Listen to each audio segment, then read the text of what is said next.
Hello, my name is Catrina Rivera, and I'm currently on a weight loss journey with my personal trainer, Wanda, and I told her I love eating salads. She mentioned to me that I needed to cut out milk products when making the salad. I modified it and called it the mushroom salad. When making a low-carb salad, you will need a head of lettuce, a cucumber, tomatoes, and mushrooms, along with a knife and a peeler to peel the cucumber.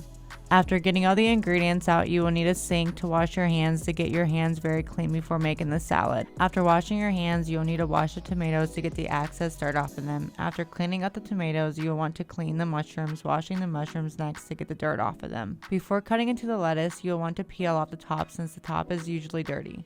Once you're done shredding the top, you will want to take your knife and cut it in half. Once cut in half, you will shred the pieces into the bowl. Once the lettuce is in the bowl, you'll take your knife and start cutting the tomatoes in small pieces, placing them into the bowl as well.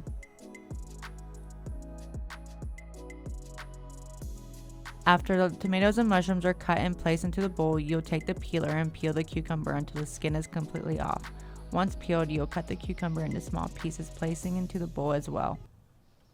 There you have it, a mushroom salad. If you want to keep it low carb, I typically use Italian dressing. Thank you for listening.